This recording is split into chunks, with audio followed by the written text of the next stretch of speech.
Hello my dear student, आपके अपने YouTube channel global science IQ में आप सभी लोगों का मैं हार्दिक स्वागत करती हूँ। आशा करती हूँ आप सभी लोग बहुत ही अच्छे होंगे और आपकी स्टडी भी बहुत ही अच्छी चल रही होगी।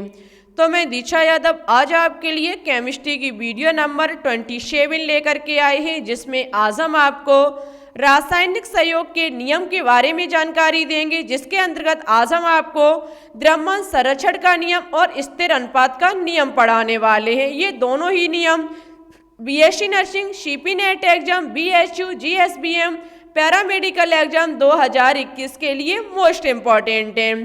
तो आप सभी लोग इस वीडियो को बिल्कुल भी स्किप मत करना, अंत तक देखना।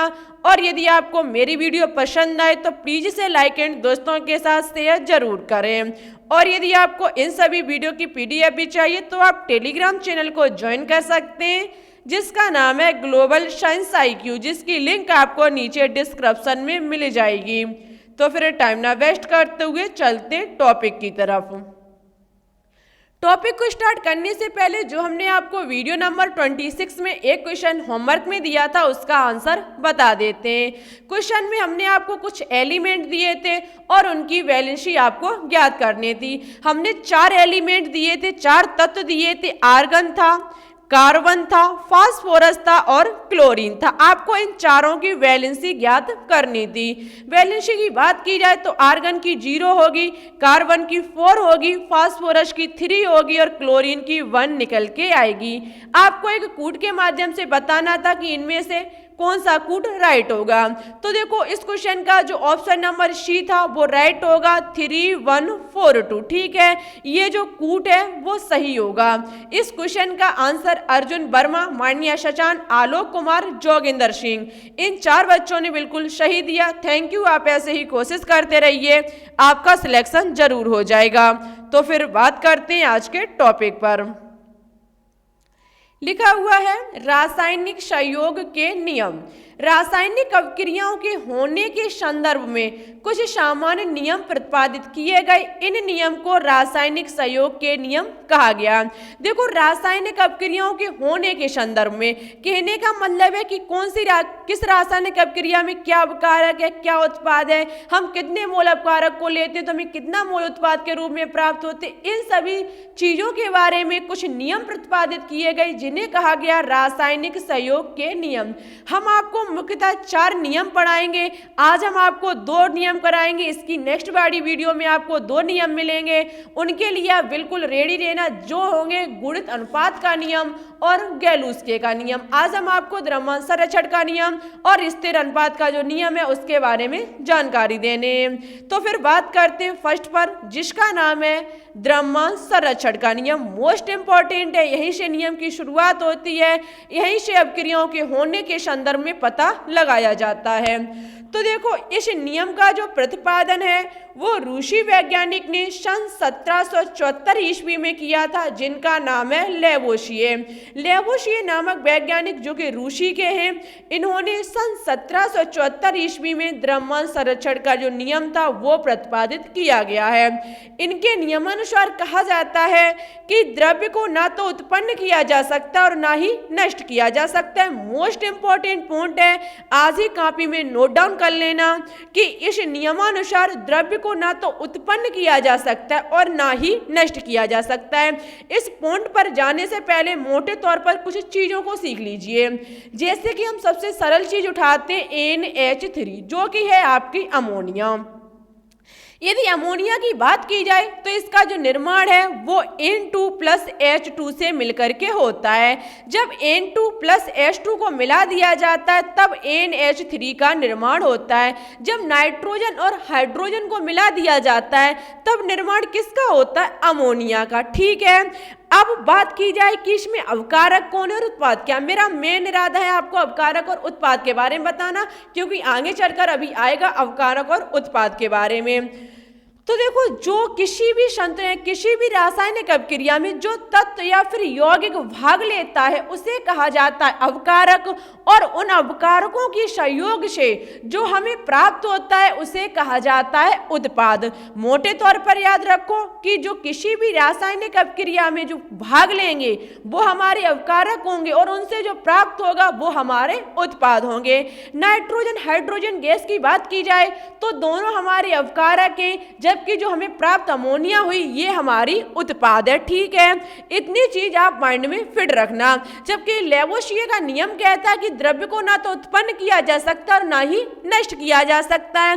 उनके कहने का मेन पॉइंट था, यदि हम अपकारक पक्ष में जितने मोल लेंगे, एक या एक से अधिक कितने भी तत्वों कितने भी यौगिक को, इससे फर्क कोई नहीं पड़ता है, लेकिन उन जितने हम अपकारक पक्ष में तत्व या फिर यौगिक लेंगे उन सभी के मोल को जब हम जोड़ लेंगे और हमें उतने ही मोल, कहने का मतलब है उतने ही मोल जब हमें उत्पाद में प्राप्त हो जाते हैं, इसे ही कहा जाता है द्रव्यमान संरक्षण का नियम। हम अपनी बात को फिर से दोहराते हैं।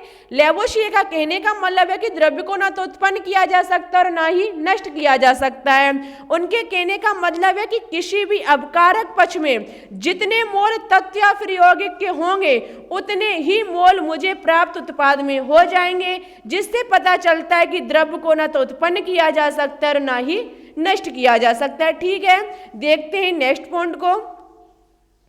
नेक्स्ट पॉइंट है कि किसी रासायनिक क्रिया में उत्पादों का संपूर्ण द्रव्यमान जो होगा वो अवकारक के संपूर्ण द्रव्यमान के बराबर होता है। यहाँ पर एक पॉइंट छूट गया, उसे आप लिख लेना बीच में कि किसी रासायनिक क्रिया में उत्पादकों का जो संपूर्ण द्रव्यमान होगा वो किसके बराबर होगा? अवकारकों के संपूर्ण द्रव्यमानों के बराबर। अभी हमने बताया कि जितना हमें उत्पाद में द्रव्यमान प्राप्त होगा वो उतना ही होगा जितना हमने अवकारक में लिया होगा। ठीक है, क्योंकि जो उत्पाद का संपूर्ण द्रव्यमान होता है वो अवकारक के द्रव्यमान के बराबर होता है, क्योंकि द्रव्य को ना तो उत्पन्न किया जा सकता और ना ही नष्ट किया जा सकता है। यहाँ पर लिखा हुआ है अवकारकों का जो कुल द्रव्यमान बराबर उत्पादकों का कुल द्रव्यमान। अभी हम आपको एक एग्जाम्पल के माध्यम से भी समझाएंगे। तो देखो, इस नियम को द्रव्य का अविनाशता का नियम भी कहा जाता है। ठीक है, अविनाशता यहाँ से यही आया कि द्रव्य को न तो उत्पन्न किया जा सकता और न ही नष्ट किया जा सकता है, उसी से संबंधित है कि इस नियम को द्रव्य का अविनाशता का नियम कहा जाता है। ठीक है, अब हम आपको एक एग्जाम्पल के माध्यम से समझाते हैं। जैसे कि यहाँ लिया गया है मर्क्यूरिक ऑक्साइड। सबसे मेन पॉइंट तो ये है कि संतुलित रासायनिक अभिक्रिया से कोई भी लेना देना नहीं है, क्योंकि रिएक्शन संतुलित तब की जाती है जब हमें अपकारक से उत्पाद तो प्राप्त हो जाते हैं लेकिन मोल हमारे बराबर नहीं होते, तब किया जाता है अभिक्रिया को संतुलित। ठीक है, लेकिन जैसे कि हम मर्क्यूरिक ऑक्साइड की बात करें तो हम मर्क्यूरिक ऑक्साइड को ले रहे हैं 100 ग्राम। ठीक है, और जब मर्क्यूरिक ऑक्साइड को गर्म किया जाता है तो उससे प्राप्त होता है मरकरी और ऑक्सीजन। बात की जाए कि मरकरी और ऑक्सीजन की हमें कितने ग्राम प्राप्त हुई, तो देखो मरकरी जो होगी वो हमारी 92.6 ग्राम होगी, जबकि ऑक्सीजन जो होगी वो 7.4 ग्राम होगी। जब हम मरकरी और ऑक्सीजन दोनों के ग्राम को जोड़ेंगे तो हमारा बनके तैयार हो जाएगा 100 ग्राम, जो कि द्रव्यमान संरक्षण का नियम का सही साबित करता है कि जितना हमने लिया उतना ही मुझे प्राप्त हुआ। द्रव्य को न तो उत्पन्न किया जा सकता और न ही नष्ट किया जा सकता। अपकारकों का जो कुल द्रव्यमान होगा वो उत्पादकों के कुल द्रव्यमान के बराबर होगा। लेकिन आपने देखा होगा, जब पढ़ा होगा तो तुमने देखा होगा संतुलित रासायनिक अभिक्रिया, जैसे कि 2Hg इधर भी है तो 2Hg इधर भी है, और ऑक्सीजन की बात की जाए तो मेरी O ऑक्सीजन इधर भी है और O ही हमारे जो 2 अणु है वो इधर है, मीन्स हमारे मोल जो है वो बराबर है। ठीक है, इससे भी आपको पढ़ाया जा चुका है। जबकि मेन जो होता है वो इसकी ग्राम मात्रा, जो इसके कितने मोल हमने उसमें मिलाया है, इससे लिया जाता है। ठीक है, अपकारकों का जो मोल और वो उत्पादकों का जो मोल या फिर द्रव्यमान होगा वो बराबर होना चाहिए। आई होप आपको समझ में आ गया होगा। बात करते हैं स्थिर अनुपात का नियम। मोस्ट इंपॉर्टेंट है, ध्यान से सुनना कि इस नियम का प्रतिपादन सन 1799 में फ्रांसीसी वैज्ञानिक जे.एल. फ्रास्ट ने किया था। बात की जाए कि स्थिर अनुपात का नियम कब, किसने और किस देश के वैज्ञानिक ने किया था, तो इस नियम का जो प्रतिपादन है वो 1799 में फ्रांसीसी वैज्ञानिक जे.एल. फ्रास्ट ने किया गया था। ठीक है, इनके द्वारा किया गया था। इस नियम के अनुसार कहा जाता है कि रासायनिक यौगिक में पाए जाने वाले तत्व भारानुसार एक निश्चित अनुपात में पाए जाते हैं, चाहे उन्हें प्राप्त करने का स्रोत या फिर विधि कोई भी हो। पॉइंट को बहुत ही बारीकी से पकड़ो। इस नियम के अनुसार कहा गया कि रासायनिक यौगिक, हम कोई भी यौगिक ले लें, सबसे सरल हम जल को ले लेते हैं, पाए जाने वाले तत्व भारानुसार, कहने का मतलब है यदि बात की जाए जल की, एक हमारा जल यौगिक है क्योंकि ये हाइड्रोजन और ऑक्सीजन के निश्चित अनुपात से मिलकर के बना होता है। यौगिक की परिभाषा ही होती है कि जब दो या दो से अधिक तत्व निश्चित अनुपात में मिल जाए तो एक संपूर्ण यौगिक का निर्माण हो जाता है। ठीक है, एक यौगिक का निर्माण हो जाता है। और इनके अनुसार कहा गया कि रासायनिक यौगिक में पाए जाने वाले तत्व, यदि जल की बात की जाए तो ये हाइड्रोजन और ऑक्सीजन से मिलकर के बना हुआ है, ये निश्चित अनुपात में पाए जाते हैं, चाहे उन्हें प्राप्त करने का स्रोत या फिर विधि कोई भी हो। उनके कहने का मतलब है कि जल जो है वो हमारा हाइड्रोजन और ऑक्सीजन से मिलकर के बना हुआ है। हम कोई अन्य भी ले सकते हैं, अमोनिया भी ले सकते हैं, जो कि एन और एच से मिलकर के बनी हुई है। यदि हम जल को ले तो यहाँ पर हाइड्रोजन और ऑक्सीजन का अनुपात देखा जाए भारानुसार तो हमारा 1:8 निकल के आएगा। यदि जल के रेशियो की अनुपात की बात की जाए तो इसका कितना निकल के आएगा, आप खुद ही देख लीजिए। यदि हाइड्रोजन के यहाँ पर कितने अणु हैं, 2, तो 2 हमारे, ठीक है। और यदि हम ऑक्सीजन की बात करें तो इसका कितना होता है द्रव्यमान, 16, 2 और 16 को जब हम काटेंगे तो 1:8 निकल के आएगा, 1:8 निकल के आएगा।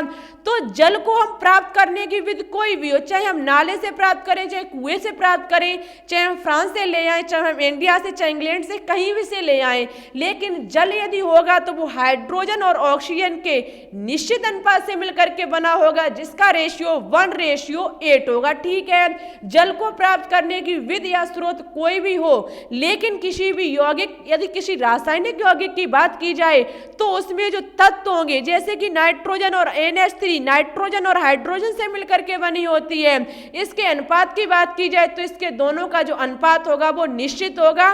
और इन्हें प्राप्त करने की विधि चाहे कोई भी हो, चाहे औद्योगिक हो, चाहे प्रयोगशाला विधि हो, चाहे कौन सी भी हो, ठीक है, इनका जो अनुपात होता है, जो भारानुसार होता है, वो निश्चित रहता है। आगे देखते हैं, आगे एग्जाम्पल लिखा हुआ है कि H2O मीन्स जल हाइड्रोजन एवं ऑक्सीजन सदैव भारानुसार 1:8 1:8 के अनुपात में पाई जाती है। जल को प्राप्त करने की विधि या स्रोत कोई भी हो, लेकिन जल हाइड्रोजन और ऑक्सीजन के सदैव भारानुसार 1:8 के अनुपात में पाया जाता है, चाहे कहीं से भी लाएं। ठीक है, इस नियम को स्थिर संघटन का नियम भी कहा जाता है। ये चीज याद रखें क्योंकि कभी कभी नियम का दूसरा नाम भी पूछ लिया जाता है। तो याद रखना कि जो आपका स्थिर अनुपात का नियम है उसे स्थिर संघटन का नियम भी कहा जाता है। आगे देखते हैं। हाँ, तो बस आज के लिए इतना ही। उससे पहले एक क्वेश्चन हम आपके लिए होमवर्क में लेकर के आए हैं, जिसका आंसर आपको मेरे कमेंट बॉक्स में देना होगा कि दूध को दही में परिवर्तित करने की प्रक्रिया कहलाती है। दूध को दही में परिवर्तित करने की जो प्रक्रिया है वो क्या कहलाती है, इसका आंसर आपको मेरे कमेंट बॉक्स में देना होगा। हम आपके कमेंट का इंतजार करेंगे। जो बच्चे इसका आंसर सही और अच्छे से देंगे उनका नाम हम नेक्स्ट वीडियो में लेकर के भी आएंगे। तो आज के लिए बस इतना ही। वीडियो कैसी लगी कमेंट बॉक्स में जरूर बताएं, और जो रासायनिक सहयोग के 2 नियम बचे हुए हैं वो हम आपको नेक्स्ट वीडियो में करा देंगे। ठीक है, ये जो चैप्टर है वो बहुत ही इंपॉर्टेंट है। आप सभी लोग इस चैप्टर को बहुत ही अच्छे से वीडियो के साथ साथ बुक से भी पढ़ें, जिससे कि ये चैप्टर जो है आपका वो बिल्कुल तैयार हो जाए। तो फिर ठीक है, आज के लिए इतना ही। वीडियो अच्छी लगे तो लाइक भी करें, दोस्तों के साथ शेयर भी करें, और यदि अभी तक आपने हमारे चैनल को सब्सक्राइब न किया हो तो शेयर सब्सक्राइब करके बेल आइकन को प्रेस ऑल पर क्लिक कर लें, जिससे कि हम जो भी वीडियो डालें आपके पास नोटिफिकेशन पहुंच जाए, वो भी सबसे पहले। तो फिर ठीक है, चलते हैं। Thanks for watching this video. जय हिंद, जय भारत।